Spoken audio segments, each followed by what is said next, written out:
welcome to Book Club no Kiseki. I am Sam Allman. I'm David Bernard Hauk. And I'm Matt Jorgensen.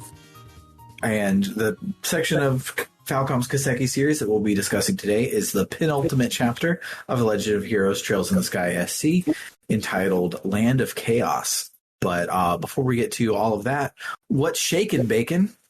What's shaken is that I was really excited to be using my recording booth again so that my audio would sound really great. But it turns out the computer in my recording booth sucks, so it wasn't working. So I'm frustrated by computers. Yeah, that sounds yucko. It did sound yucko.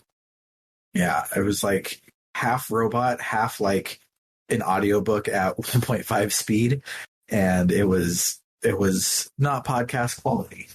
No. But I'll try and fix that, and hopefully I can do my recording booth soon, because it's so weird that I actually get to have a recording booth, because my closet has a weird smaller closet in there, so I put up some moving blankets on the walls, and now I have a really nice recording booth in my home for some reason. So I should use it. Your closet has a closet? What are you, Bender? I don't get that joke. You're going to live here in a closet? I don't get you humans.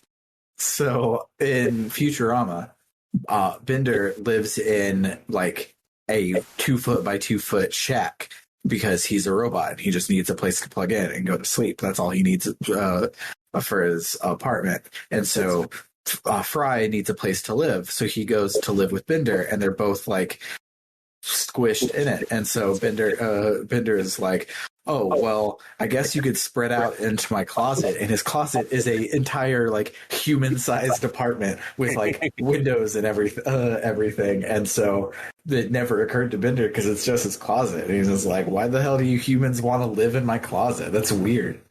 Yeah, I don't remember this. It's been so long since I watched Futurama. And it's like episode 2 because it's just their apartment from then on. Mm-hmm. Yeah, I don't know why my closet has another smaller closet in it. But it works. It works. What about you, Matt? What's been shaking with your bacon?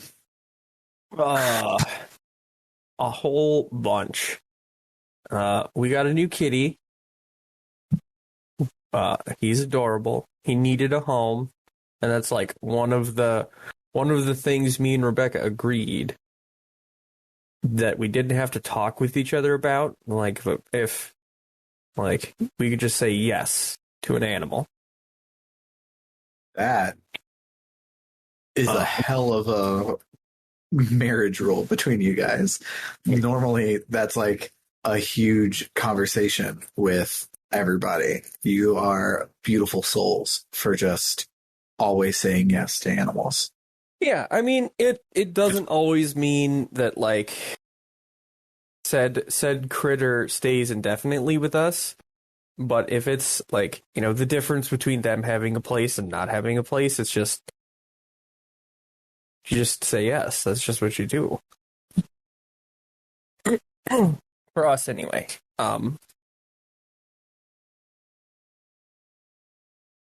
That's nice. Have you named it yet? Not yet. We're trying to gauge a personality. Is it are you looking for a masculine name or a feminine name? We don't actually know. So, it's hard to tell with kittens. Yeah. It's hard to tell with kittens. And he did, so I say he because we were supposed to get the boy kitten because we already have Nia, who is a very territorial female. And unless we get like a fairly unterritorial female, they won't get along. But you don't generally have that problem with male cats and female cats. It's similar to dogs. I had a territorial female cat who hated her male roommate cat when she had a male roommate cat. But maybe she's just mean. Usually it's not like. Usually it's. So what I'm talking about is specifically the interaction between an adult cat and a kitten. Oh. It has something to do with animal psychology, which I am not an expert in. I was just told that, hey, this is the best thing to do, and I've seen it work out. So I said, sure, let's try that. But also, this particular kitten had a sister who was the exact same color. So when we picked it up, we took the first gray one we could find because they were the ones rejected by their mom because they had another thing that just happens in nature. And so we'll find out at some point. Okay, because I was going to then suggest Legend of Dragoon names of the appropriate masculinity or femininity, because that's my brand. So I actually, since like Nia got her name because Xenoblade? Xenoblade, and like that was the game I was playing when she was like, when I made the realization that she was actually going to survive. And which was a great feeling, but like I was mid a very important section involving that character that I think everybody in this podcast knows what I'm talking about. I was about to reference that, but I was like, just in case someone who's listening hasn't gotten to that point, I don't want to rob it of its kick-assness. I think I know what you're talking about, but yeah. Yeah. So I was actually thinking if we did end up with the female one and it has like female traits, because I don't care if I don't care a feminine or masculine name, but Poppy would be a very cute. Poppy would be great. Poppy actually is agendered enough that's the cat's name now. It's just Poppy. Well, I gotta get permission because I named the last two critters, and it's Rebecca's turn and then some. But Poppy also is a good name, though. But also, she has like what 950 hours on that game. I'm sure she'll be okay with Poppy. Yeah. When I had go ahead. I was gonna say the question is if we're going with Poppy because it has like a pretty. So, like, immediately little one, which is what we're calling it now, like, establish that Dimitri's not the one in charge, which is easy to do. He's not a brave dog. So, the real toss-up is Poppy or either Mithra or Pyra. What's the fan name that they gave to both of them? I don't remember. To the blue one.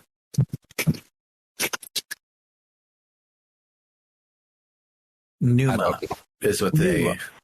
That's not bad. That's not bad either. Yeah. With a P-N-E. Numa. Weird. Yeah.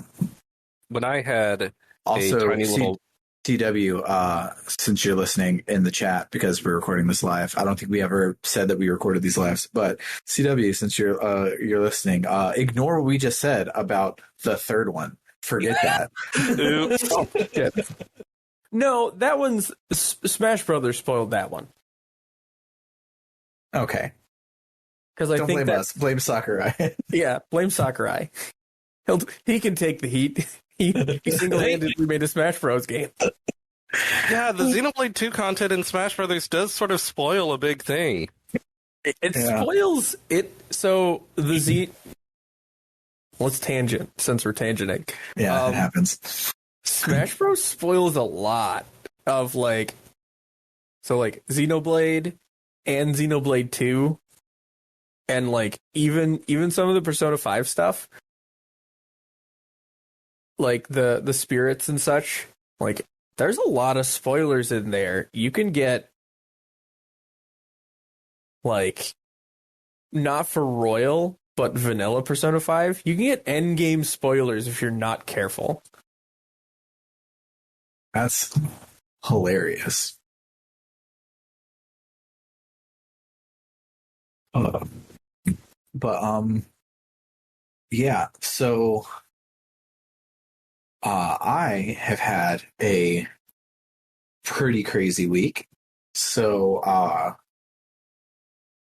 and it, I'm torn on if I should do this or not because we're recording this before this gets announced, but everyone listening, including the ones right now, already know.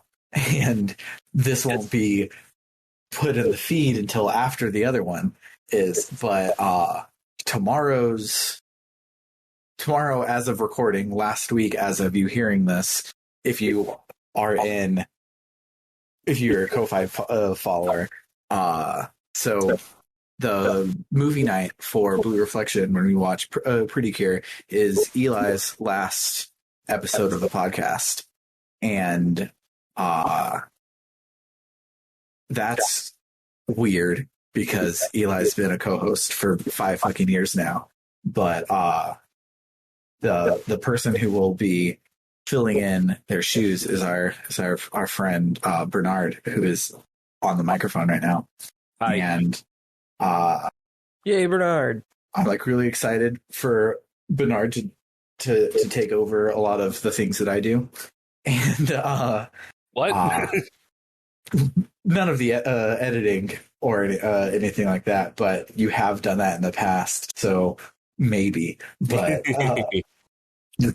like already we've been like bouncing ideas and stuff, and it's been great, and so I'm super excited for that. Oh, but, I have plans. Yeah, I have plans for this podcast. Me too. I'm going to run this podcast into the ground. I'm going to producers this shit. Hell yeah. But you can get more subscribers with a flop than with a hit. So first things first, we need to find a mattress company. But I'm planning on reaching out to a bunch of like our old listeners, so like reaching out to Essie and Tris and stuff, and getting people to like surprise Eli on his last thing and try to pack the recording stage as much as possible. Aww. So, because Eli's leaving, he said just because he's getting really busy with like work and things haven't been lining up for him to be able to play as much, and it just works better for him to move on, which is totally fine. It happens. And but when he was like, oh, I don't know if I'll be able to do it. Like, I'm really busy with work, blah blah blah. I'm like, oh, you can like step away. Like, I've taken now 20 seasons worth of weekends from you. Like, you can step out whenever you want to. He's like, yeah. And I feel like I haven't brought anything to the podcast in a long time, which is absolutely false. And because he's feeling down on himself, and I know that everybody loves him, I'm planning on getting everybody, like Rizzo's going to record with us tomorrow, like getting everybody back to give Eli a big send off, and I'm super excited for that. So I'm not just saying this. And y'all know I love you, but when I listened to the first couple of episodes,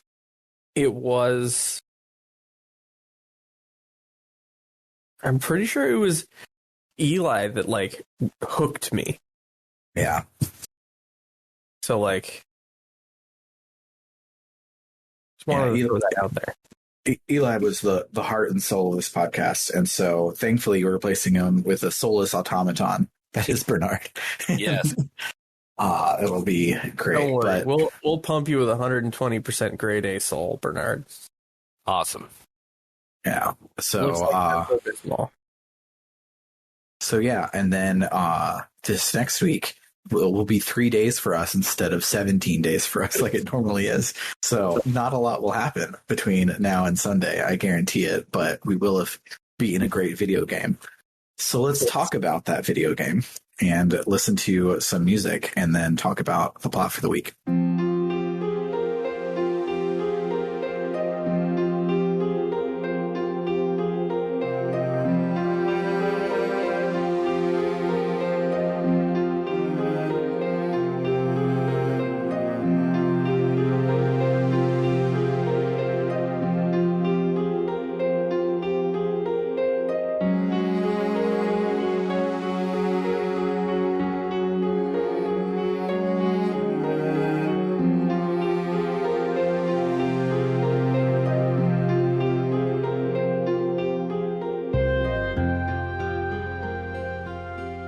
Matt, what's the cold open that you're going to forget exists?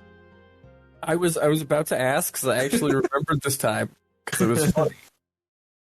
But do we want to continue the tradition of pretending I forgot the cold open?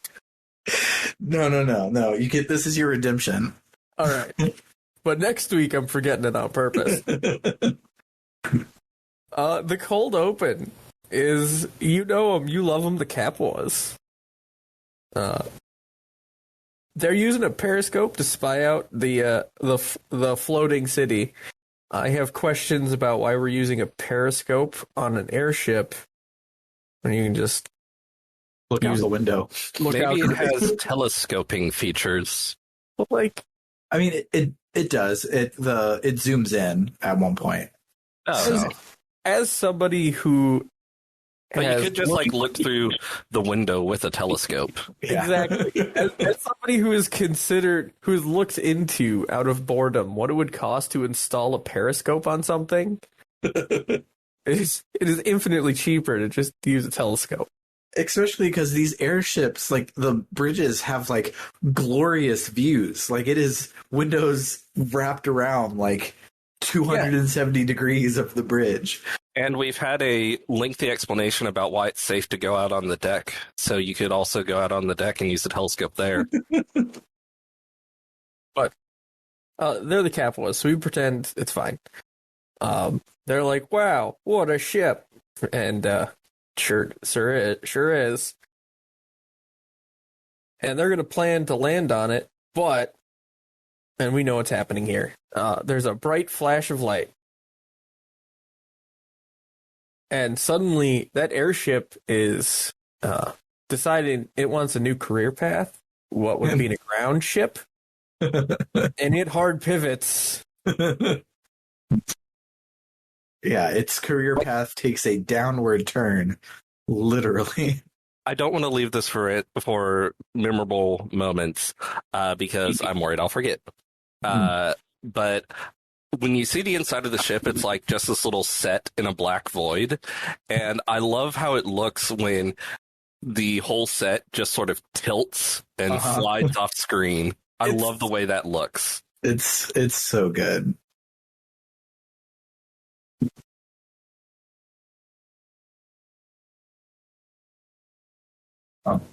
Anyway, and that's our cold open. The ship is going nose first straight into the ground, and we get the Chapter 8, Land of Chaos. The chapter kind of like, I don't want to say it's another cold open, but it's like a season break open. Yeah, it's a establishing shot. Yeah. Type. We shoot around to all the places we know and love, and we see stuff not working because all of it's powered by Orbital stuff. So like the Bridge of Rune, airships are crashing. Well, it looks like the airships are crashing or like not taking off. Yeah. They importantly, the Bridge at Ruin is, or Ruan, or however you pronounce it, is in the up position when this happens, unfortunately. Yeah, because it can't even, like, it's not even a bridge, it's just a decorative ramp to nowhere. Yeah, and the escalators in Zeiss are temporarily stairs, and later when you go there are NPCs that are pissed about this because they don't know what to do, as if they're not just stairs, and that's a great joke. Isn't there a Mitch Hedberg joke about that? He delivers really well that I won't try to deliver because I could never do it as well as him. Yeah, I was referencing his thing by saying temporarily stairs because I also could never deliver as good as Mitch Hedberg. Mm-hmm. There's another guy that has a really good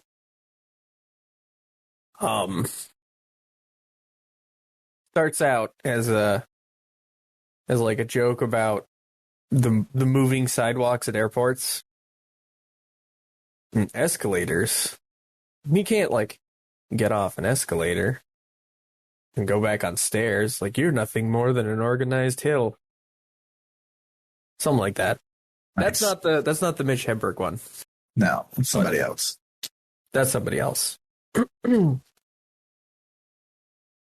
Anywho,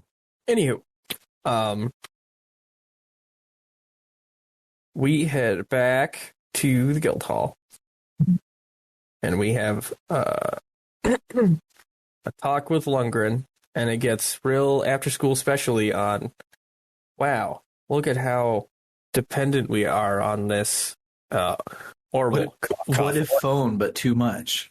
What?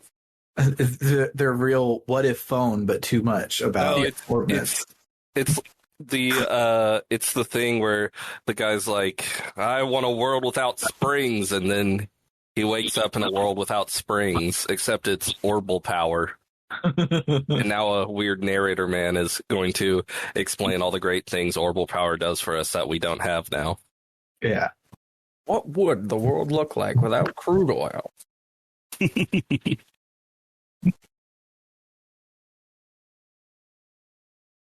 So anyways, we get the heads up that Professor Russell has a new invention. And the zero field generator. So Yeah, it basically like negates the field that the gospel's putting off that turns off orbments. So like we only had to deal with a world without it for like an hour. yeah. Doesn't he say that Cassius had instructed him to make these before this happened because Cassius just knows everything? Yeah, we saw that in a cold open that Matt forgot to talk about like 2 or 3 weeks ago. Cassius is like, he's like, hey, this is a really big problem, so you should work on it. And Russell was like, oh, after I finish this invention, I'll get right to it. Cassius, not only does everyone know Cassius, Cassius knows everything. Yes. But yeah, they have like 16 of them, I want to say. Yeah. So the army's going to take it to all like their outposts and everything. And then I want to talk about this. I'm sorry. This just makes me so excited. So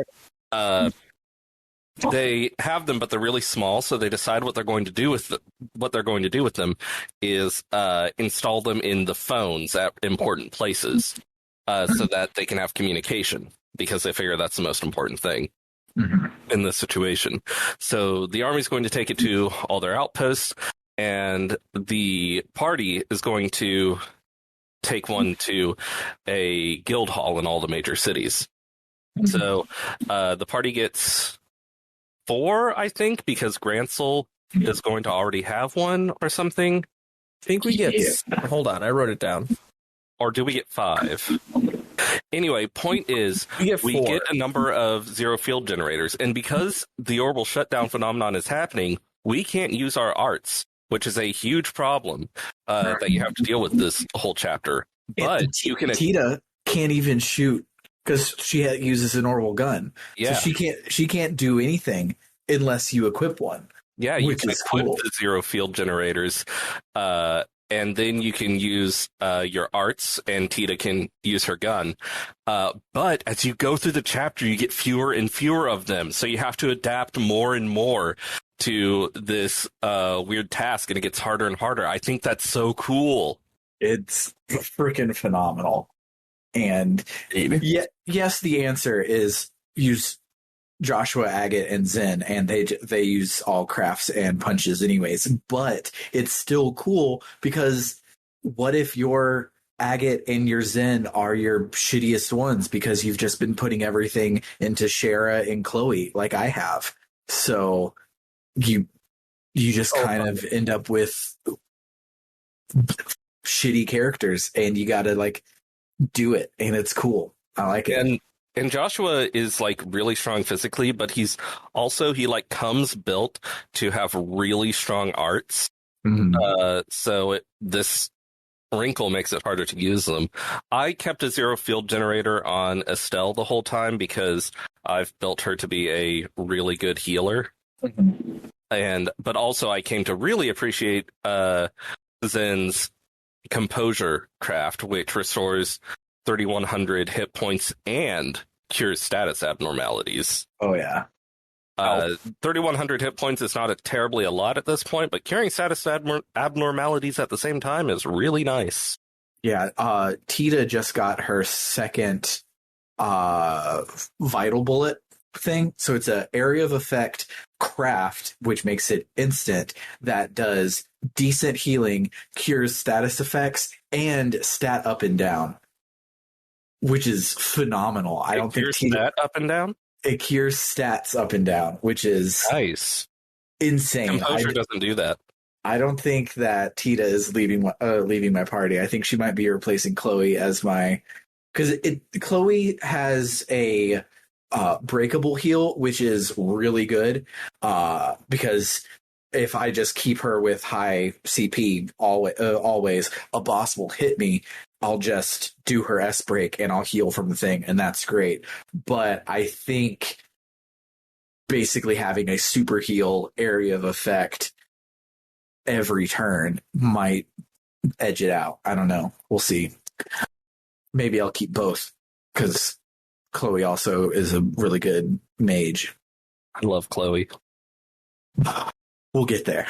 We'll love her even more this week. Yes, she's not in the party at this point, which is sad. Yeah. She and Kevin both went to do the Grand Soul one. Yes, and Olivia, we might recall, left even before that to go be mysterious. Yeah.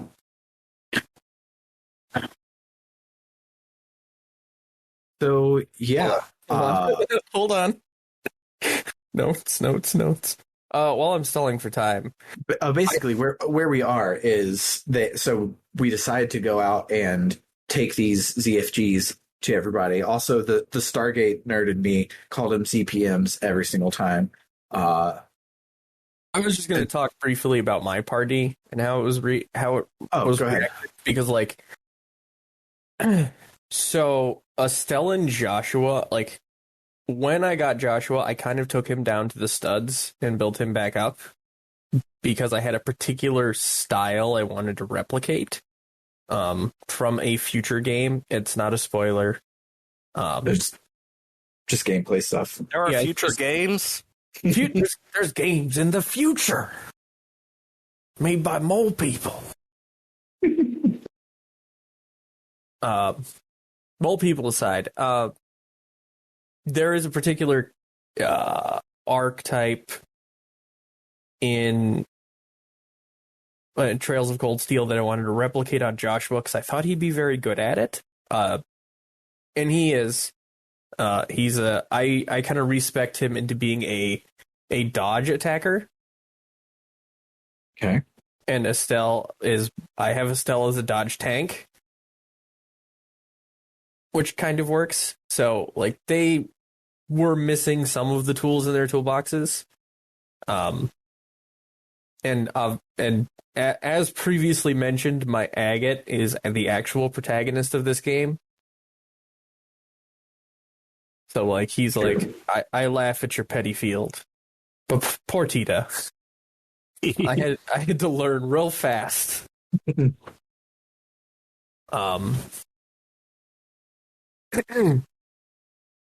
Okay. So anyway, so at this juncture, you can speed through the game real fast here. If you just take the devices to Roland, Zeiss, and did we agree on Rune or Ruan? I've been saying Ruan, you've been saying Rune, so okay. We have not agreed, and that's okay. Okay.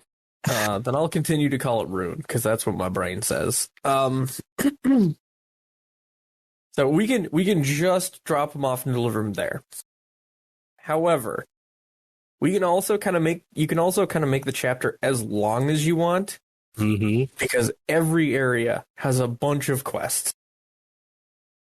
And every area specifically has a special, hidden quest. It's hidden because it's not on the board, but, the guild receptionist, which I don't think they're called receptionists. I think they're called something special. But the person at the guild like tells you, "Hey, something weird is happening in the mines," and you go there, and there's like a bunch of story scenes and stuff. I got distracted and did one about a wedding. A wedding? Yeah. I did not do that one. I only did the mines because we were supposed to record on Monday, and things happened where I only had like 2 hours to sprint through this chapter. So I did the mines one, and then I tried to do one in it's not Bose. So you didn't do the occupation of Genus Academy? I did not. That's so good though. Yeah, cause you told me that one of them was really good, and I figured it would be the one where like we have a lot of friends, and so I checked Minoria Village and I checked the orphanage, but I did not go and check Genus Academy, and because they mentioned all three of those, but the orphanage you just have a cute little scene with. Is it Dan in this game, or is Dan Xenogears? I don't fucking know. Little redheaded piece of shit. Whatever his name is. His name is always Dan now. He's always there. I'm sorry. I just have to. This is again something I'll forget in memorable moments, but I just have to point out. We are going through the entire map of the original 40-hour game, and every NPC has new dialogue about what's going on. Yeah.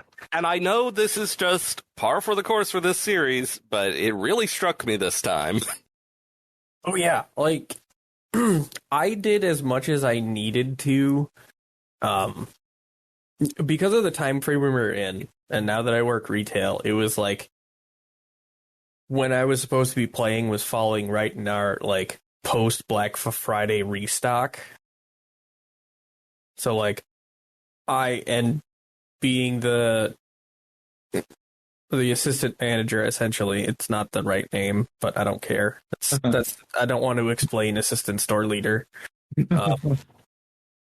Meant I was constantly on call and answering questions when, like, my boss wasn't there to answer the questions and no one could get a hold of her. So, like, I don't think I was under as much pressure to, like, get done initially as I thought I was. It was just life feels really busy, so, like, everything is now, the speed with which I want to get everything done has escalated, if that makes sense. So I did enough of, like, the boss fights to, like, figure out, because it isn't until later that I realized, oh, well, this is the negative thing that's impacting me right now isn't going to be, like, true throughout the game. So I don't necessarily need to figure out, like, this new set of in-game rules perfectly, which Sam will tell you, I'll restart games 3 or 4 times because I don't understand the tutorial perfectly. It irritates me. Meanwhile, I skip all tutorials and just button mash my way to the end of the game, and then there will be a boss where you only can beat them by using your ultimate mega move, and I will be like, "You have ultimate mega moves?" I've just been smashing the A button the entire game. Oh well. You're like Tim Rogers' college acquaintance who got to the end of Final Fantasy VII without equipping materia. Yeah. Have I told you guys how I completed Final Fantasy XII the first time? I don't think so. I don't think so. This is a relevant tangent because it is the root of my problem. I did not understand how the Gambit system worked. So I barely used it, and when I did use it, I was using it upside down. Oh no. And that is how I completed Final Fantasy XII the first time. And I disliked that game for a solid 8 months because of it. Yeah, your dudes would never ever heal. Yeah, nothing would happen. And like, so it got to the point where I just equipped everyone with the guns because they did a ton of damage, and like, okay, sure, they're slow, but then I would put heavy armor on them, and it was like, this is a dumb way to play this game. Who would enjoy this? And I did not, because this is before good internet hit the rurals, or even like passable internet. So it was not until I had a conversation with my very good friend Grant. Hello, Grant. I know you're listening. How is Indonesia? Anyway, he's like, you do know you're supposed to use that, right? Because like I was like, I didn't like it, and I started describing like, the gambit system doesn't really make sense. I don't know what any of it really means.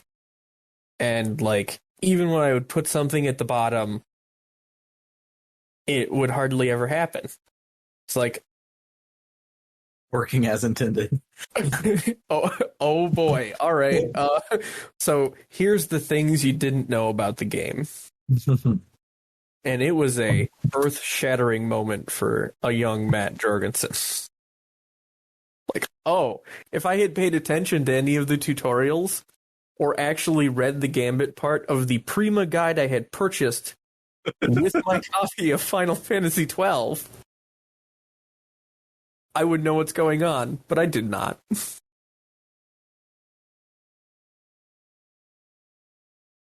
Long story short, Final Fantasy XII is now my favorite Final Fantasy game. You know how it works now. At least it has a happy ending. Yeah, I'm weirdly obsessed with that game. Anyway, I replay it. I haven't played it since a very long time ago. Yeah, having the 4x speed in modern times makes it very, very, very fun. I imagine doing it at just normal speed is just watching other people have fun. Doing it at 5 times speed, it's now an RTS.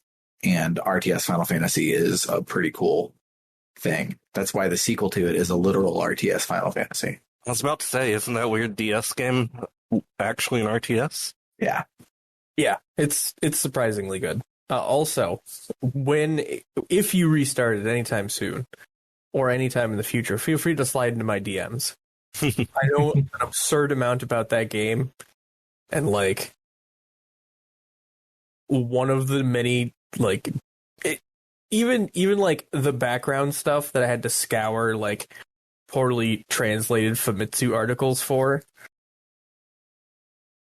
So like I remember that the summer Sam was playing it, he'd be like, "Hey, I don't understand this thing," and then he'd get 1,000-word essay on.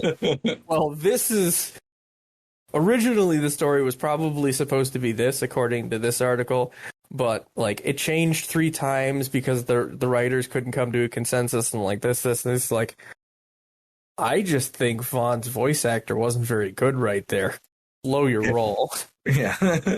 I just wanted to know where the item shop was, but thanks, I guess. Or it's the I'm not reading all that, but I'm happy for you, or that sucks, whatever. But my favorite thing about that image is that the person's avatar picture is Keanu Reeves in Cyberpunk, which is so good. Yes.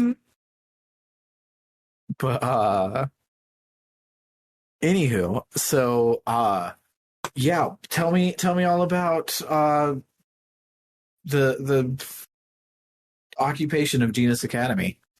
That one sounds interesting. The mine one was not, so we don't have to talk about that one. I like the mines one. It was pretty simple. It was just sort of like, hey, all those NPCs, Falcom has a huge document with all their personalities and interactions with you saved, so a whole game later they can make extensive references to that. Mm-hmm. Like And almost 2 games later, because that was our first mission of the first game, and this is basically our last mission of this game. that's true. But other than that, not much happened. A character who doesn't have a portrait had a somewhat dramatic moment. Ridge. Yeah. But the occupation of Genus Academy was pretty cool. Basically, you're heading that way, and then some student. And Matt, did you do this side quest? I don't think I did. No. Okay, then I'll try and remember it as best I can. Okay. So you're going towards Genus Academy, and a student runs up to you, all out of breath, and says that it's been taken over by these weird soldiers and archaisms and shit. And so you go there to scope it out, and there is a fucking army there taking over the whole school. And it's clearly the society, and they do have archaisms and orbital weaponry, so they can do that even with the orbital shutdown phenomenon.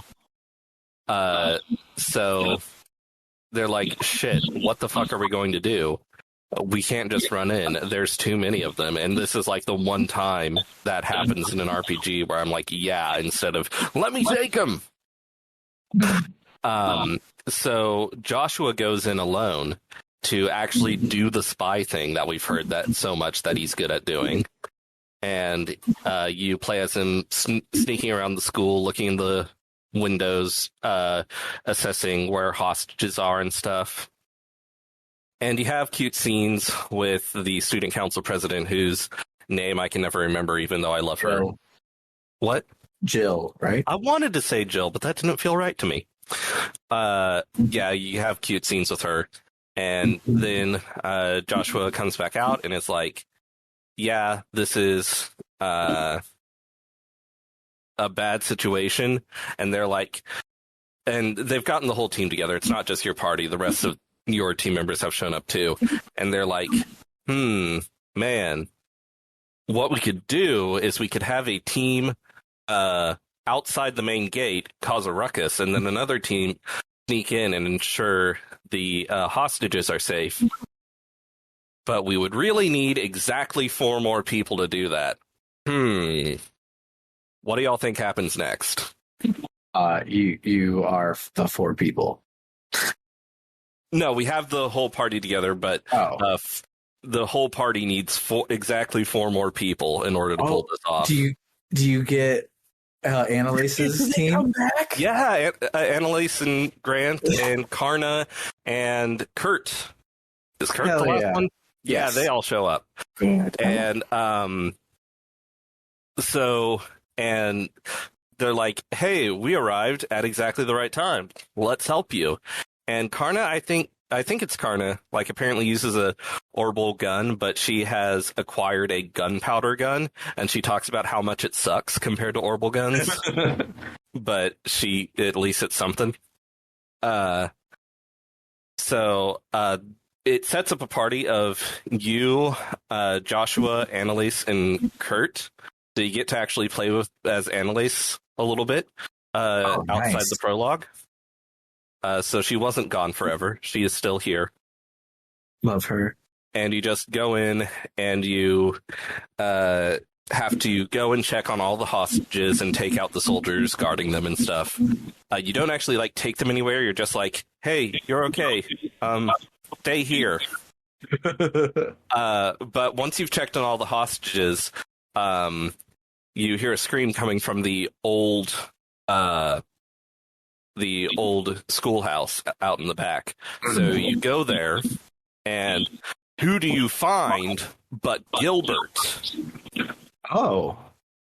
Gilbert is the one leading this this occupation. And he's doing it because apparently his orders from the society were just to cause a ruckus. But he had decided, apparently, if I'm recalling correctly, Weissman wanted Weissman hadn't ordered this, but just thought it would be great if someone captured the princess, and Gilbert somehow had information that the princess was at Genus Academy. So he's captured this random girl and is like, haha, this is clearly the princess. And then this part bothers me. For some reason, the party is like, no, that hostage you have a knife to is not the princess. She's not important to you. Here is the identity of the actual princess. So now this puts him in a position where he can be like, well, okay, now I can kill this hostage. Right. And also now I know who to look for when I continue looking for the princess. Yeah, that's stupid. But before he can kill the hostage, I really don't understand what the party was thinking here. But before he can kill the hostage, Sieg flies in and knocks him off balance, and the hostage gets away. And then we fight Gilbert, and hilariously, he's exactly the same as when we fought him 2 chapters ago as Estelle alone. So he's ridiculously easy. Love that. And then he's like, no, spare me. And the party is like, okay, whatever. And then, what's his name? The fool. Campanella. He shows up, and he, sets Gilbert on fire for a while. But if I recall correctly, Gilbert survives, and Campanella just warps him away after saying some bullshit. And that's pretty much the occupation of Genus Academy. That sounds amazing.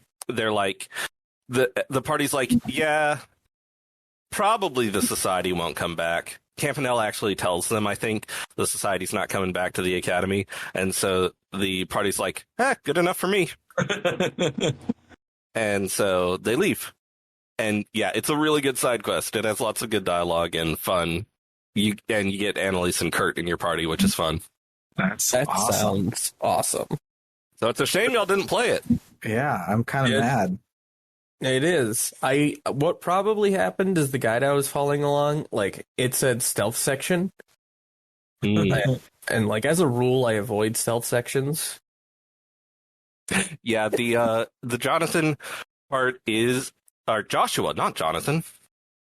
Who's Jonathan? The Joshua part is sort of a stealth section, but also it's more like if you walk in the wrong area, he'll just turn around and go back. And when you need to cross a large field, he just does it super fast, special style. So it's not really a stealth section.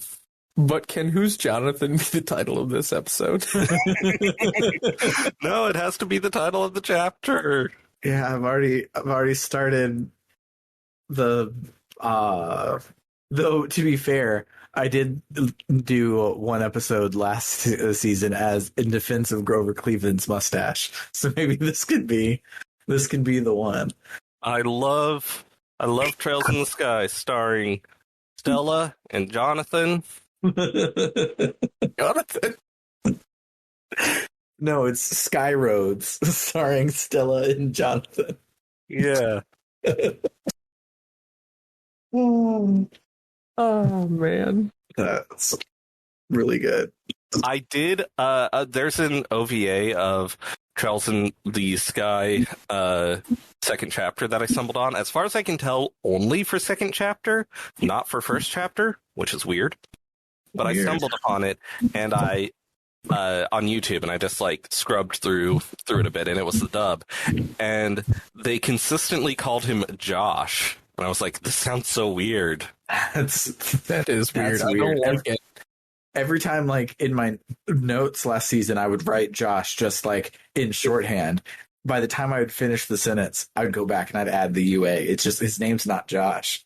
Yeah, some people most names can be shortened, but some people you don't shorten their name. It just doesn't work. I don't know. Patrick. My first name is David, but if you call me Dave, I won't respond. Yeah, that's definitely your name is Bernard, but yes, but David is acceptable. Dave is not. That's no, that's not you. That's a different guy. I don't know, Dave. No, man, that ain't me. Hey, Are any of the other side quests notable? So we talked about the mines. We talked about the occupation of Genus Academy. Let me think. Was there one in Roland? that's the Oh, wedding. that's the mines. Yeah. Oh my God. So, there's one where they go to Elmo Village. Uh-huh. And this one's really stupid. It's good y'all didn't do this one. Go to Elmo Village, and they're like, the hot spring's not working.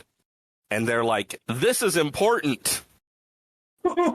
So they go into the shack, and Tita's like, oh, I could rig this up to... This is a really old orbment system, so it's really simple. I could easily rig this up to work if we had a combustion engine. And we're like, we know about a combustion engine. So we encountered one a while back, with Professor Russell and stuff. So we're like, let's go to the factory in Zeiss and get the combustion engine. And basically you're just running around the whole continent being like, hey, do you have the combustion engine? No, we sent it over here. Okay, then you go somewhere else and eventually you get the combustion engine and then you're like, oh, we need gasoline. So you go across the continent, finding who has gasoline, all to fix the hot springs.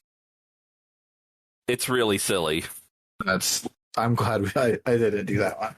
It's annoying. Like, you remember Caldia Tunnel where it's all dark? Uh-huh. You have to go through that several times. That's dumb. Of course, you use the night vision goggles, but even with those, it's hard to see and it's annoying to get through. Yeah. What about in Bose? Bose is the other major city we haven't talked about yet. Oh, does something happen in Bose? I would guess that something would happen like out by the lake because that's the big. I don't think I Not- stopped out there. Well, I do know there's tons of fishing to do this chapter because the guide I was following was like, be sure you fish here. And I was like, no. No, God, no. Follow Yeah, RPG needs fishing, but it doesn't. But I'm not going to do it. yeah. If there's not a fishing minigame, I feel bad and I'm like, this isn't right. But if you ask me to do the fishing minigame, I'm turning the game off. No way in hell am I fishing in an RPG. I'll fish a little bit in Final Fantasy 15 because it's an excuse to hang out with my bros. Yeah. But nah. I don't think so. But do y'all know about the, what are they called? Dimension slugs or whatever, the dimension bugs or dimension slugs? I forget what they're called. No idea. So I was looking at a guide for this. I wasn't following it very closely, but I noticed they were like, if you go to the top of one of the tetracyclic towers, you'll find a dimension bug, and it's this. And there's one on top of each of the tetracyclic towers. And you just go up there. No one tells you to do this, but the guide mentioned that you can do it. You go up there, and there's this weird mini-boss against this really tough, weird, giant slug thing that can split apart. And when you beat it, you get a ridiculously powerful item from each one. You get... Let me see if I can find the stats on one of these, because y'all are going to freak out. So, each of these orbs does a different stat. So, it elevates its main stat by 50, move by 3, and speed plus 5. Jesus. Yeah. These are powerful orbs. Damn, that is a ponderous orb. I immediately set my guys to ponder them. Those are some swinging orbs. That's nuts. Yeah, and looking at on the wiki, they look like the main bad monsters in Digimon Cyber Sleuth, which is cool because that game owns. Mm-hmm. But I think that's all the side content. At some point, I think when you deliver the last ZFG, because you can do these in different orders, they tell you they got a call from Gransel, and the Queen wants to see you, but it's not urgent. Yeah, so they start you in Bose, and you have 3 places to go. I went the direction around the continent where my last place that I did was the opposite side of the continent from Gransel, so I had to backtrack through like everything to get there. If I would have gone the other way the first time, I would only be 1 away because I would be in Roland, and I just would go south and would be there. And I felt real dumb walking all the way across the entire world one more time just to get to Gransel.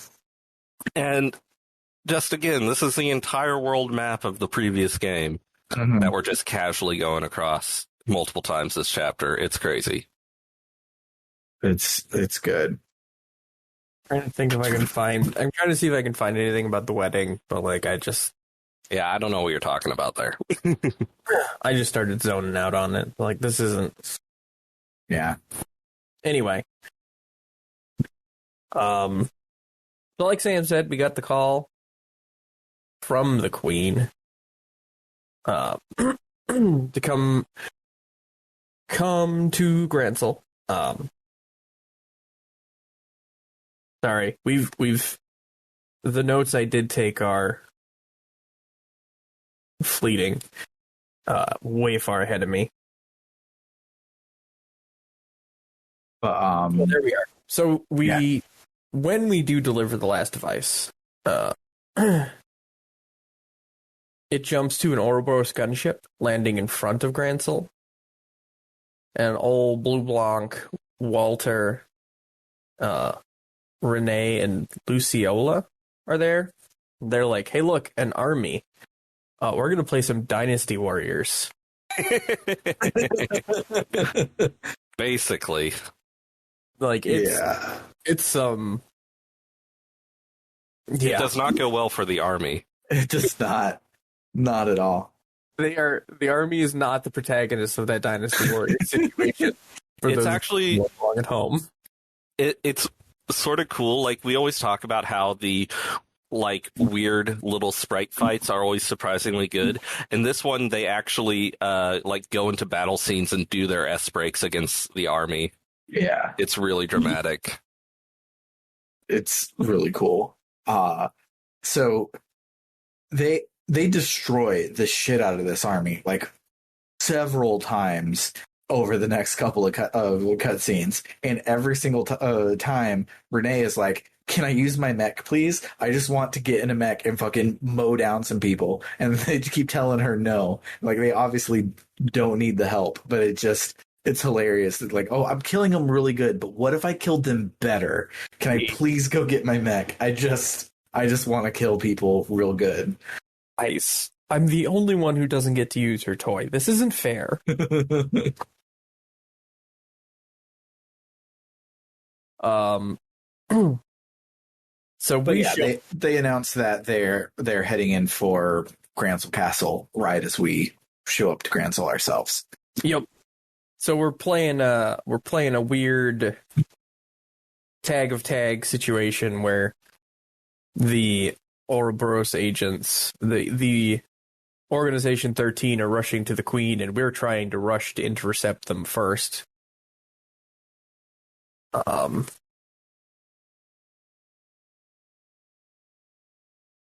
Yeah, and the whole city is under occupation now, and I think one of the soldiers is still alive and tells us that the enforcers are going to the Queen or something.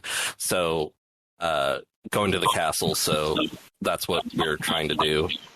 There's an important thing I kind of missed that needs to be mentioned. The whole country has rogue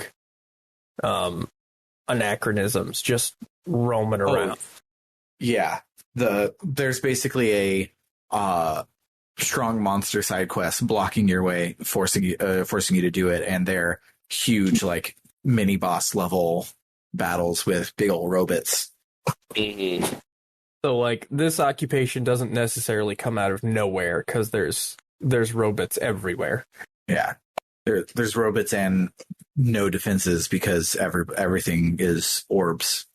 Yeah, it's important to note that the army is largely useless because they are all trained on orbital guns. Yeah. So they're just like, well, shit. I guess we can poke them with our bayonet. Yeah, if only they were the steampunk country on this continent. If only they had Ewoks. What if technology, but too much? So anyways, they're mowing down the army. We're fighting Ouroboros anachronisms. The whole scene has a very cool sense of urgency to it that is often missing from JRPGs in a similar situation.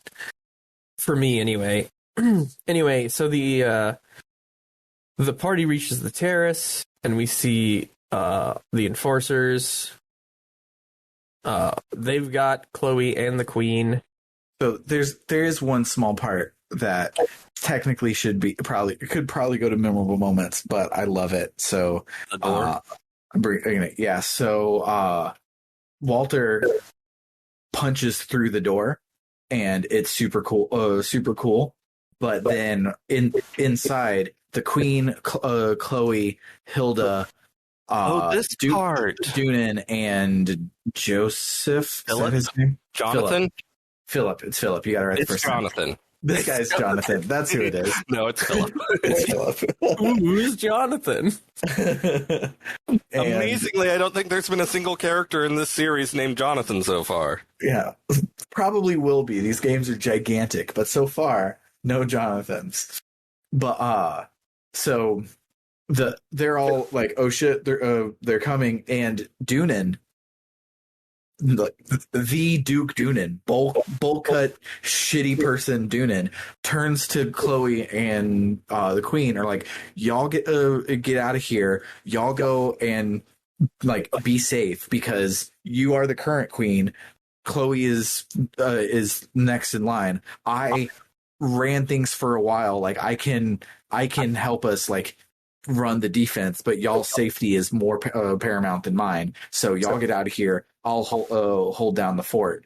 And so Chloe and the Queen are like, holy shit, character growth from this fucking guy. And then Philip is like, hey, so I've secretly been Alfred, the guy who trained Batman this whole fucking time, and I'm just gonna go fight them off with a samurai sword because that's a skill that I've had this whole time.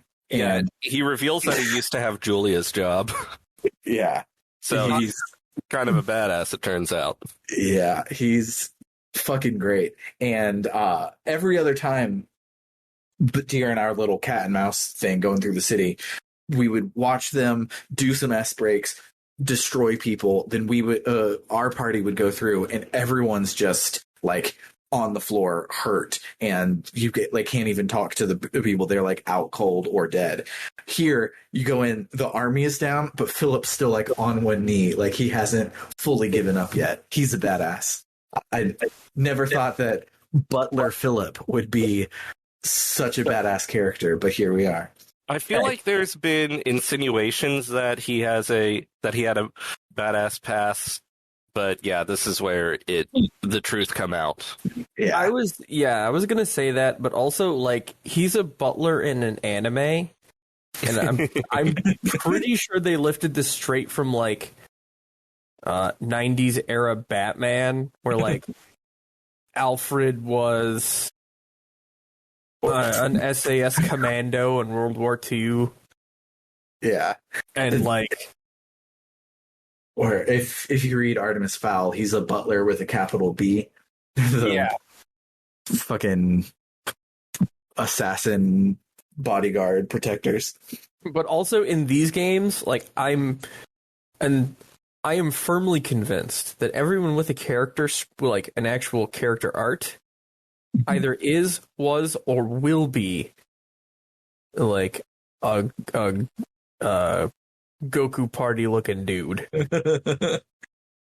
That's just my rule of thumb. Like I'm waiting for the queen to like, well, I guess it's time. Rip off the lower part of her dress, hop into her own battle mech. Yeah, every person with a sprite is like, well, I promised myself I would never use this cursed anime blade, and I'm over here like, oh my god, every single time. Dan's gonna pull out a fucking gun. Which I think his name is Clem or something, but no, he's Dan. He's Dan. They're the exact same character. I think I like this Dan a little better than the other Dan, but they feel the exact same. The other Dan has such an off-putting design. He really does. At some point, I'm gonna have to stop and remind myself what old Dan looks like to compare to the ones in future Dan. So yeah, we make it to the terrace. So we make it to the terrace. The enforcers are there with Chloe and the queen. They're apparently waiting for Weissman, and they're not particularly waiting for orders from Weissman because Blade Master 420 has been able to handle everything that needed doing by himself. Blade Master was Lowe's like self-appointed thing. Yeah, one of his many titles. Yes. Yeah. With the little he's fucking getting in the end. Khaleesi over here. It's More titles than a Kojima character. Anyway,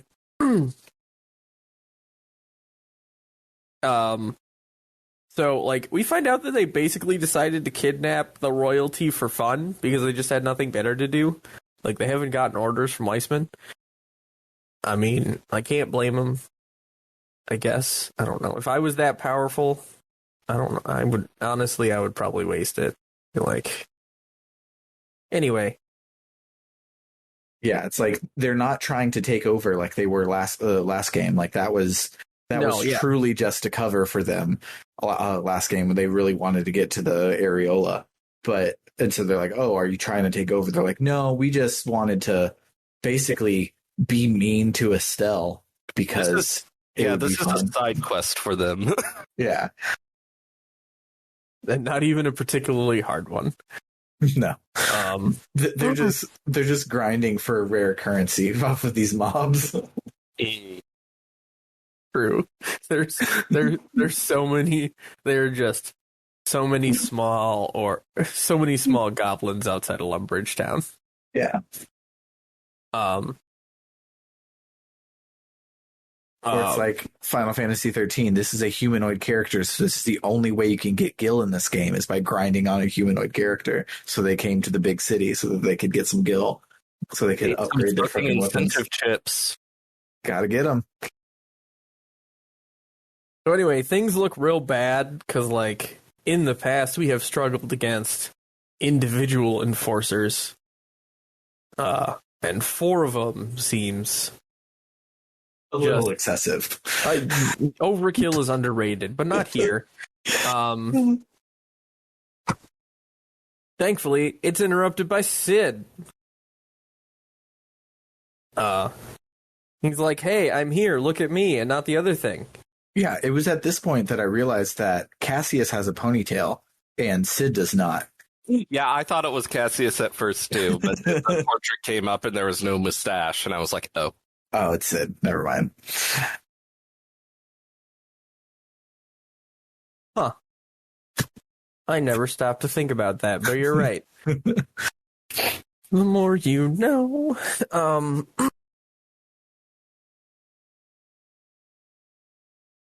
And he's like, hey, look at me. Which buys just enough time for good old Colonel Richard to show up. And I want to point out that I called it like 2 episodes ago when Cassius was like, bring him. I said, I bet it's Colonel Richard. Mm-hmm. Want to know something distressing that I have found out because my game is voice acted? Richard is his last name, and it's Richard. It's Richard? Yeah. Weird. But Richard is his first name. I knew Richard was his last name. I forget what his first name is, but weird. Yeah. Well, like when he first shows up, they're just calling him Richard, so you just assume Richard is his first name, but then later it becomes clear it's his last name. But at that point, you just call him Richard in your head. Yeah. Every time they say Richard Sama or whatever the Japanese honorific is for lieutenant, I'm like, nope, that's not happening. I'm just going to keep reading Richard and ignore you every time you talk. Yeah, this is a Titus situation. Like, I don't care what the actual name is. Or an Agate Agate situation, even though I've come around on Agate.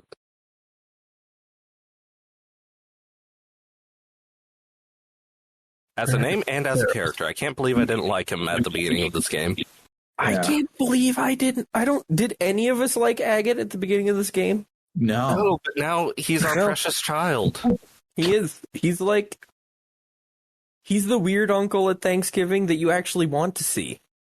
It's like, sure, he's cranky, but like, he always remembers your birthday and he gets you those chocolates you like. Oh yeah. Anyway, we do one of my favorite tropes in media happens, especially like big fighty media. The cavalry arrives in the form of the former members of the intelligence division. And they are putting a smackdown on the members of Ouroboros in the way that the army could only ever dream about. This one scene right here does so much world building because most of the members of the intelligence division joined the organization. And we've seen that happen earlier in this game. But Almothea is directing like 20 former Jaegers to be who obviously defected when like the organization showed their hand and they're like, hey, we're actually evil. And they're like, you know what? No, we were following Lieutenant Richard and Almothea. So we're going to follow them. We're not about this destroy the world with a giant fucking flying city shit that y'all are into. No thanks. And that's really cool. This game has a lot of cool shit in it. It is super cool. This is also a good time to point out that it's kind of a thing in Japanese media in general, but very specifically in these games. And it's not something that translates super well to us Western folk. When they say intelligence division for anything, it just translates into skull-cracking badass. Yeah, they're it's and that is an important plot thing through all of these games, that they assume you know ahead of time that when we say intelligence division or anything having to do with like a military division involving intelligence, they aren't just like the CIA, or like the CIA's SEAL Team 6. Yeah, they are the bruisers, not the guys cracking codes. They're Agent Dale Cooper and Super Nadine. They are like John Wick. Each of them. They all take their masks off and they're all just John Wick. Yeah, they're all clones of John Wick. Oh, and Niall. I don't know why I always write it as Neil. Because that's a real name, and Niall's not, as far as I know. You're probably right. I also have a Neil in my phone, so it probably autocorrects it from Niall to Neil. But anyways, they're there to record it. I'm waiting for them because they have sprites. They got to be fighting badasses. Like, she's got a ninja death camera. I also love that Dorothy has had orbment cameras because she's talked about developing quartz. But she, of course, would be the fucking nerd with a film camera, too. And so nothing is working. She's like, well, I can still take pictures because I'm awesome. Yeah, and they don't, like, specifically point that out. They just, like, have Niall mention, like, he says a line like, take pictures until we run out of film or something. And it's like, oh, I guess she has a film camera because, of course. Of course she would. That's her hobby. I'm just imagining like the old timey cameras, where you have to hold like the powder, but instead it's like mounted on her back. She's like taking pictures, kneeling down quick. Niall, reload me, go.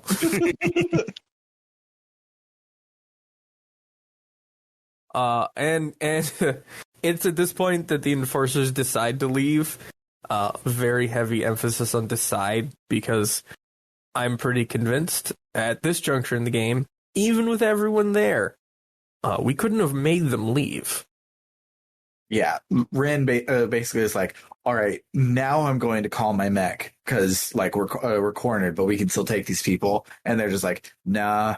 Like, the moment passed. It would have been cool to like take over the world, but whatever. We got bigger fish to fry. See ya. I forget the exact justification, but yeah, they're basically like, well, with Sid and Richard here, it's just too much trouble. It'd be too much effort. Only brought the one pair of pants. I'd have to go all the way home to get new ones. After I cover them in your blood. We're mostly skipping over a bunch of character stuff for Joshua and his former coworkers, but it's basically just feelings and Joshua being like, I'm not evil anymore and you can't stop me. But it's a very lengthy scene of back and forth, and it's really good. And there's some like, I'm not evil and you can too. Yeah. But there's a little bit more of that later. So as things are settling down, we get a plot twist of a report coming in that an army is massing on the north of Hacken Gate. Yeah, I thought the chapter was over, but then they're like, hey, Arabonia is going to invade. Yeah, like, kick them while they're down. Just, oh yeah, by the way, everything is broken, but also that whole army shit that basically is still unresolved from 10 years ago is starting up today. So good luck with that. So this is really interesting. This is extremely interesting to be watching, like, having played the games that take place in Arabonia. Having played the games that take place in Arabonia, because like the story is, and they do a really good job, and I'll talk about it later when we get to those games too. But they do a really good job of like, this is what our side of the history looked like. Like, shit was scary, and we tried to prepare to deal with it, and it almost made a big problem. Yeah. But, anyway. But also, prior to us getting the call that Arabonia is there, Claudia does let us know that she is officially, I forget what the fuck they call it, but basically there's some special word for her getting the official being the heir to the throne, like invested or something. Yeah, investiture or some shit. Invested. Yeah. Because basically, I don't know if this is normal in monarchies, but in this game, at least, so she's always been next in line, but she can always say no. And she, as of the morning here, she has officially said yes. So now she has stuck her claim into the throne. So if anything happened to Queen Alicia, Chloe would instantly become queen, and all of the paperwork is done for that. Yeah, it's one of those things that are like that comes and goes from monastical reign to reign, but like that's basically what it is. Like usually what happens is whoever's the big boss in charge dies, they have to go through this whole ceremony to like name the next one. Basically, she's getting like they're doing insurance, so if the queen takes like an orbital shot to the face and just keels over, it's immediately Chloe. There's no like question. Yeah. Which probably would have solved Game of Thrones if Robert Baratheon would have just invested his kid or something. I think what would have solved Game of Thrones is if everyone just chilled out. Yeah, too. I am convinced if toilet paper had been invented in Game of Thrones, none of that would have happened, because that's the only reason I can think that everyone is that angry all the time. Yeah. Just have like literal sticks up their asses. Sticks and like bits of hide, and you're just like, this is awful. Normally when characters are acting this way, I'd say they need to get laid, but people get laid in that show plenty. Yeah, and they're still not happy. Maybe if they just had like a vacation, like a good, and not like a real vacation, not like I'm going to visit my in-laws vacation, like just like sit down and read a book. Sit down and learn how to read, and then read that book. You'll be calmer. Anyways, so before we head out to Arabonia, which, hey, we did it. We made it to Arabonia, guys. We now don't have to play Cold Steel. We already visited the country. We're good. We can just assume what happens there. But before we head over there, Chloe does say that she's coming with us, because now that she is like Queen Junior, she needs to be involved in diplomacy things, and so she's going to go diplomat at the border. Yeah, and the queen is immediately like, yeah, good idea, do it. And I thought that was cool. Yeah. And we find the Arabonia 3rd Armored Division. This is important. It is mentioned in passing in this game and becomes more obvious and prevalent in later games. The 3rd Armored is their elite. Like, they're the veteran tankers, which is a big deal in this game, in this universe. Can I try to guess your tank reviews of these tanks? Okay, sure.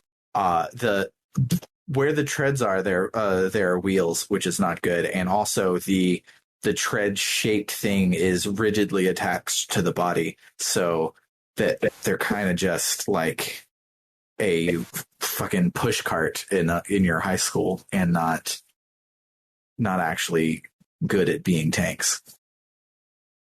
I have to properly bring up the picture, because I realized that I had words to say about these tanks, but from the tanks in later games. Here, there's a picture in the chat. If they're the same, because I do like this universe that like they have multiple different tanks.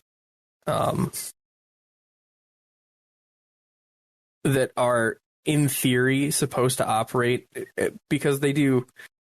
Yeah. Okay. So these are their heavy tank variants. Yeah, you're right. The treads are terrible. They have a medium Arbonian military has a medium tank variant that's actually pretty good, but it's their only good one. So like these are tank destroyers, which means that they have a fixed turret. Useless because you have to rotate the entire tank for firing. Yeah. The other real bad part is you can see the obvious rivets. That means that it's not folded armor plate, it's riveted together. So like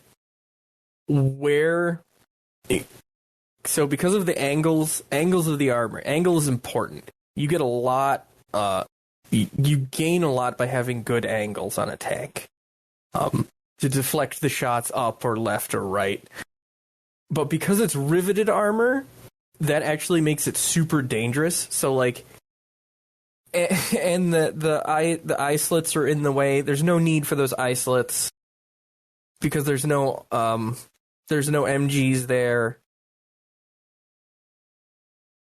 And the tank commander should be sticking out of the top, directing from there anyway. So like, there's no good place on this where the armor isn't, especially in the front of these tanks, there's no good place on this where the armor won't cause catastrophic penetration. So like the gondola slits, that's weakening the armor right up to where the rivets are.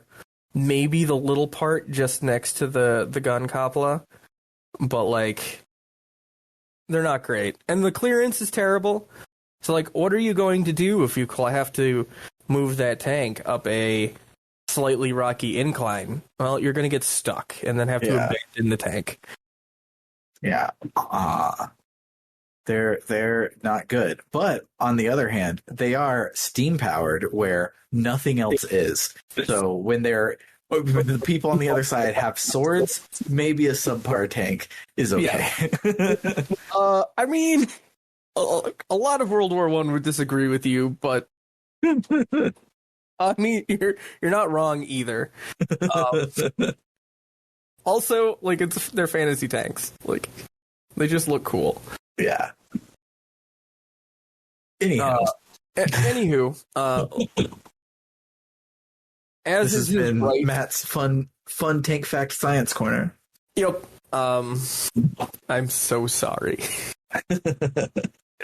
So, anyways, it is important. This is led by the illustrious Lieutenant General Vander. And we're like, Vander, where have we heard that name before? Because it is Mueller's uncle. Mm-hmm. Oh. Lieutenant General Zex Vander. Remember that name. Lieutenant General Sex Vander. That would have been a better name. And we think he's the big boss in charge. Yeah, he basically says that. I'm sorry, I just read the chat. But catastrophic penetration sounds like a band name. Or how you ended up in the ER. But Vander says that they're there to lend their tanks and their army so that they can help take down the Ouroboros. They're just totally there to help, and it's totally not an invasion, though our whole army is going to occupy all of your cities when we're done. Hope you can understand that. And they're like, why do you have steam tanks anyway? That's pretty sus. Did you know this was going to happen? And they're like, who can say? Who can say? I don't have to answer that. So we get more into this in later games, but do not let me forget that.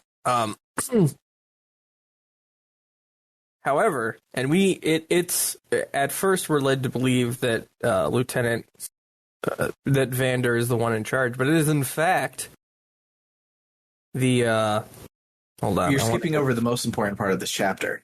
So Right. Vander and Morgan are like duking it out verbally, saying like, "Oh, you can't come in," and they're like, "Oh, but we're going in. You can't stop us because you have swords and we have tanks, et cetera, et cetera." And then I think you're Chloe going to shows up. Chloe shows up in a new outfit, And it's that- fantastic. Oh, that one. Owns. Yeah, it's so good. It's so good.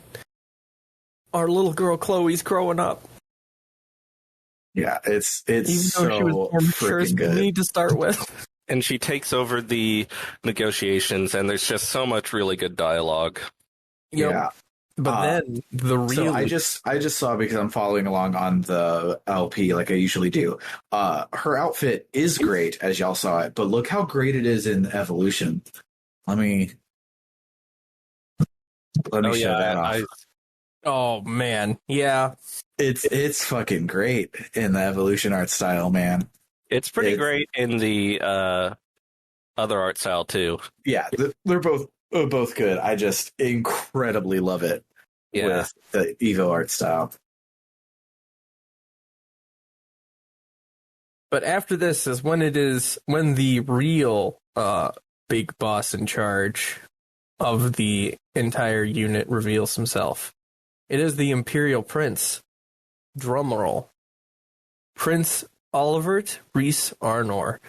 Dun dun dun.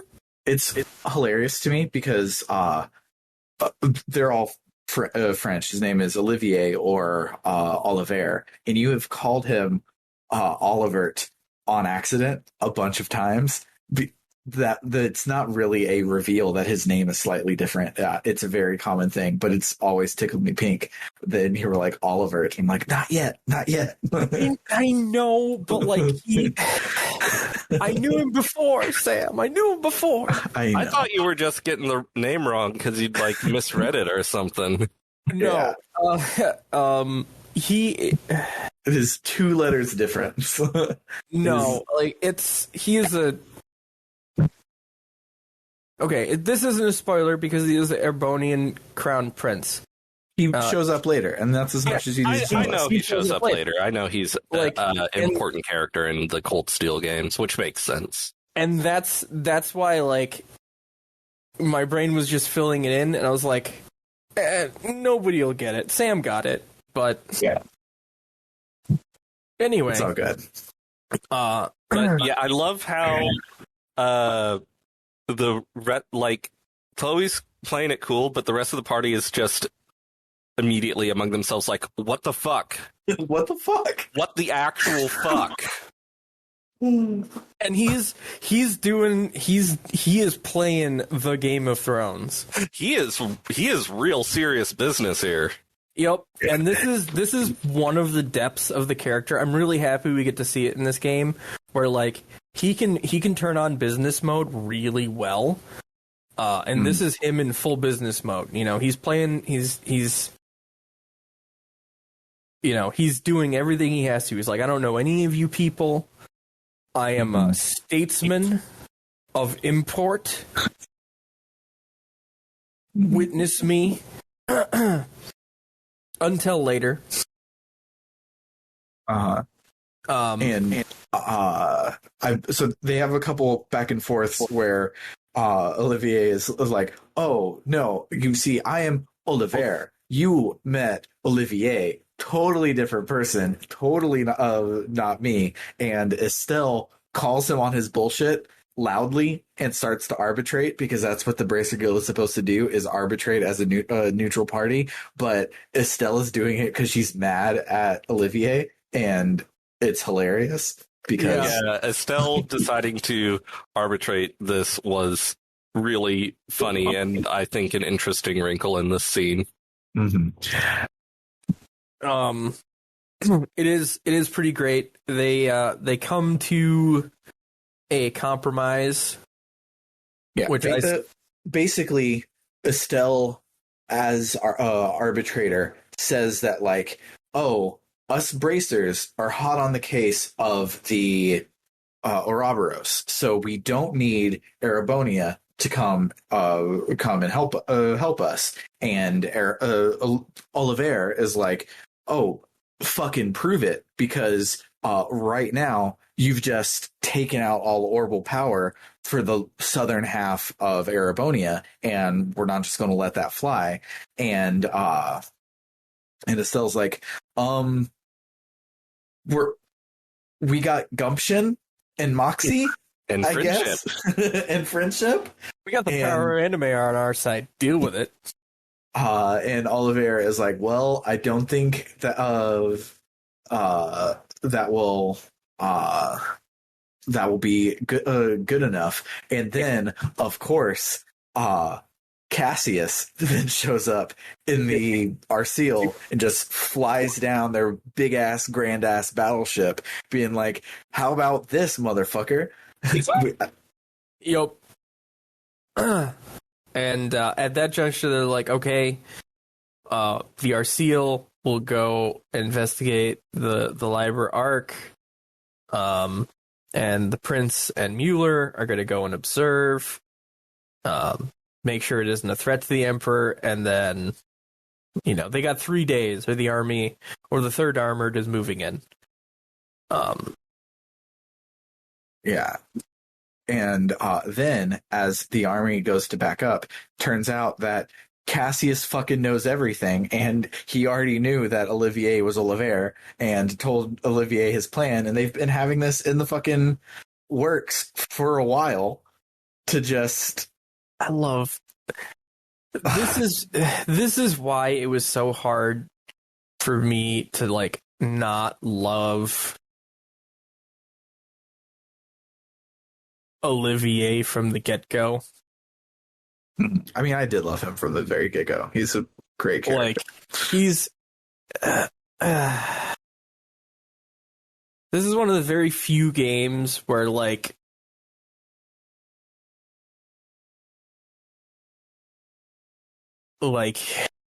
I don't want to get into it. I can't get into it because it'll go into spoilers. It's great. It's great. It's one of the few old games that are great. Yep, it's great. Well, no, okay, this isn't a spoiler because we just talked about it with Agate. Mm-hmm. The characters, this series is one of the few where when they introduce a character that is unlikable, you can almost invariably guarantee that by the end of the game, you're going to be like, oh, my precious children, here they are. So, Agate is a great example. None of us gave a crap about Agate. And here we are. And, we didn't like Kevin either. We didn't like Kevin. We didn't like Olivier. I was kind of I was on the fence about Tita for a while. I'm like, she's just the little girl science trope. And when a JRPG introduces a small child as a party member, you're like, oh, I've gone down this road. Yeah, this can go a bad place, and I don't like it when it goes the bad place. It's either going to be the science kid trope, or for some reason, they're going to get trapped in a different dimension so that they can age up, so that they can come back at the end of the game as a grown-up instead of a child. Xenogears and Final Fantasy IV. Yes. But, and without going into spoilers, the series consistently nails that. I believe that. Yeah, it's fantastic. So anyways, once all of the stagery is over, Olivier goes ahead and he's like, "Hey man, I was just doing what I had to do." They go into it a little bit. So if you remember, prior to us even sniffing out Ouroboros' tail at all at the beginning of the last game, Cassius was checking on some weird shit that was going on in Arabonia. That's when he met Olivier, and there is some weird shit going on in Arabonia that presumably, I'm guessing, is what Trails of Cold Steel is about, and we'll get there eventually. And this whole backup plan was not necessarily a backup plan for the Areola shutting off everything, all orbits forever, but they figured things were going to come to a head because of the shit happening in Arabonia, and there's bad eggs in the bunch trying to do some shit. So Olivier, you're a good guy. You're going to be my man on the inside, and we're going to prevent full-scale war from happening between our countries by playing our cards right, including this whole showdown thing that we have going on here. Which yes, is cool and is not just there's a dragon and the dragon is going to turn the world into darkness, so we have to go and kill the dragon, which is basically most RPGs. Like, this is political without it being like about necessarily like kings and princesses and like those sorts of political things. It's like because everyone's doing machinations, which is cool. I mean, it makes sense. Like, every country is going to have its warhawks, right? Because war's good economy, as ugly as that is to say. So, like, you have, and it is, man, I don't want to get into it. Okay. But it's good. And it's good. It's very good. Remind me at the end. I'll write a note. I'll write a note for myself to continue what I was going to say later. But yeah, like, the part that made me fall in love with the first game is Joshua and Estelle are going on their normal JRPG quest. Like, their go around to all of the things and do an adventure is fairly not cliche, but it's fairly like by the numbers. But everyone around them is doing machination stuff. So when you get to the final chapter and everybody reveals their hands and all the dominoes line up and fall down, it was like mind blowing to me. And this is kind of that, but we didn't even see these dominoes get set up. We just like, it's happening, and it's happening all around us, and the world is so alive because of that. We as a party have been gently guided in all the directions we needed to be, so we could be in the right place at the right time with the necessary tools. And we're seeing that unfold right here, and it's so goddamn cool. Super good. So anyway, all of that aside, he says, look, that's what I had to do. Everybody piles on up. Kevin shows back up. I don't remember when he shows back up. He's always showing up. He's always just showing up. He's the guy at the party who's like, you always look at him funny, but he brings DiGiorno, so it's fine. So anyways, we got the whole hee-haw gang aboard the Arce. Professor Russell, he was already there. Niall and Dorothy, both of them even. Everybody plus Kevin. The only buddy who's somebody who don't come is Cassius. They have some scene where I think he's talking to General Morgan where he explains why he can't actually do shit. Yeah, he's it's like because Cassius is a big time player, and he specifically mentions that like Weiss, I'm well known to Weissman, and if I show up, he might do something unpredictable. And and it makes it sound like so far everything that has happened has been approximately predicted by Cassius. And his cohort of folks who know capital N and or like capital K, capital K, Yeah, that one. Spelling's hard, man. It's hard. I wasted all that money on an English degree and I still can't spell. But like he specifically says like, but it's fine that I don't go. Like, I know that they can handle it.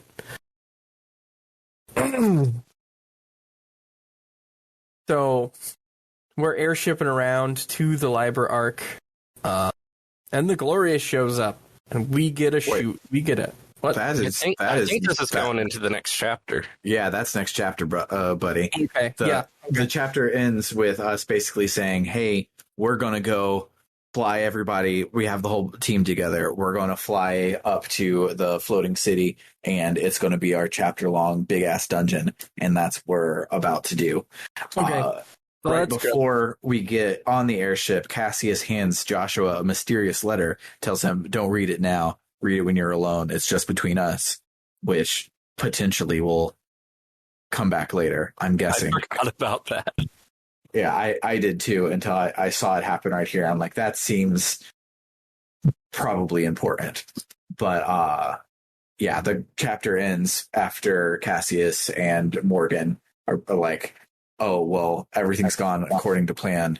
I trust our kids to go and fuck shit up."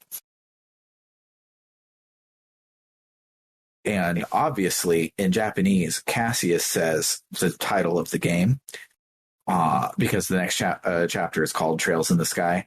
And his line says, "Lena and great benevolent Idios of the sky, shine down where your children must walk, please, that beneath this enormous sky, they might find the path they seek." So close to Trails in the Sky. Probably just didn't translate well to make him say these trails in the sky. No, it's got to get to the end of the movie, and he's going to look straight into the camera. They're going to spend... Yes, it really was. Yes, it really was. The trails in the sky. Sunset. The end. So, question mark. Does anyone have any pending memorable moments? Because we dropped in a lot, and this episode is running really long. Do you have any more that you would like to bring up? I have something I'd like to say. Go for it. The reveal of Oliver, and not just the plot twist that he's the crown prince, because we probably could have guessed that, but just the reveal of that side of this character is so good. And the fact that this is a different game than the one he was introduced in, and this is like 60 gameplay hours removed from when he was introduced. The fact that they can do that because they just have this massive, sprawling series of interconnected stories, and they have this one story spanning multiple games. They can do things like that, and it's just so cool how we suddenly get this new side of his character, and I love it. And his outfit is awesome, too. Mm-hmm. Yeah, it is. So now that we have the Oliver reveal out of the way, I'm going to say an overarching one that I've been saving up to this juncture. So I know there are parts of the internet who are like, you need to start here and work your way forward. And I think that's with these games, and I think that's probably true. But at the same time, the game feels different in a good way if you do what I did and start with Trails of Cold Steel and come back and play Trails in the Sky. So, like, I got really excited and happy when I saw Oliver, like, right away. Because I knew he was in the game. Like, that's fine. But, like, ooh, what game you playing, buddy? What game you playing? Yeah. If there's anything that I learned from Star Wars is that if you tell the story the first time and it's like, oh, you fought with my father in the Clone Wars, that can mean anything. Or you can tell the story where you watch the Clone Wars and then that is a flashback instead of a foreshadowing. You can tell stories that are well told in almost any order. And I can definitely see this game being the same sort of way. There are some parts where, like, I think there are stops, right? So, like, I would say from Trails of Cold Steel 3, like, you want to stop it after Trails of Cold Steel 2 and at least go back and play part of Trails in the Sky. And probably, I don't think there's anything you're going to see in the later games that are going to make you not want to play Trails in the Sky or Trails of Crossbell 1 and 2. That hurt my soul, calling it Trails of Crossbell 1 and 2. Please don't do that again. I was fishing for a reaction. I got what I came here for.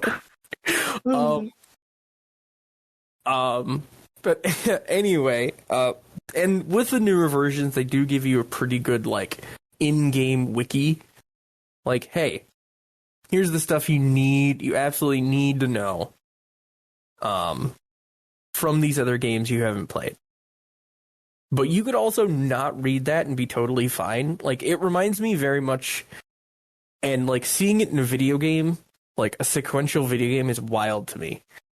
Because it reminds me of something a good friend of mine, Ryan, he's probably not listening to this one. He doesn't do JRPGs. But if you are, Ryan, thank you for all the comic help.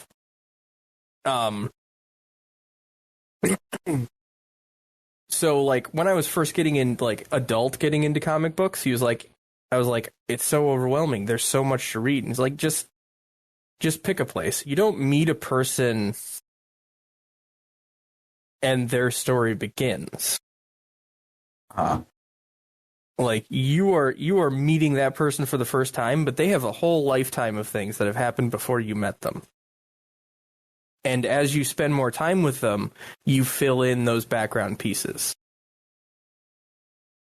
And usually that doesn't, like, translate super well in sequential video games, but I think here is one of the few times it can. Because,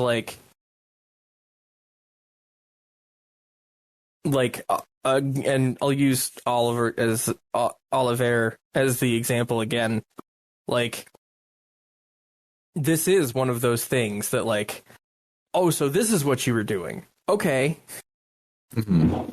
It was one of those, like, fill in, flesh out moments where, like, a few more pieces of the puzzle fall into place, and I'm like, oh, okay, so, okay, I get it now. And that's really, really cool. Speaking of Oliver, I just got completely. This is gameplay, not story spoilers on the two new games, Reverie and whatever that we're going to end up translating Akatsuki into. But Oliver is a party member because, like, on his wiki page, it has what his orbment looks like for both Hajimari and Akatsuki. So he now is in 3 of the 4 sub-series, which is great. Love that for him. He's great. But yeah, Bernard, did you have anything else you wanted to touch on before we? Oh, I had one. I threw in all mine during the recording during the early parts of the recording because I was so excited. Me too. I think I threw mine in. The showing up of the intelligent division, like the unexpected cavalry in anything is one of my favorite tropes. That's it. That's what I got. That's good. So yeah, these episodes could not exist if we weren't shown so much kick-ass love from all of you listeners. So if you are listening to this in the after times, you can head on over to www.rpgbook.club, where any donation will get you these episodes a month before everybody else does. I cannot I can no longer promise how many episodes we have in the bag. It used to be 4, then we slowed it down to 2. This month, it's currently 0. Right now, there are all of the episodes online are an episode that is in the feed. So whoops, but you do get them before everyone else at least. So head on over there if you want more. Other than that, for Bookclub no Kiseki, I've been Sam Ullman. I'm David Bernard Houck. And I've been trying to keep my mouth shut. And not doing a great job. Adios, amigos.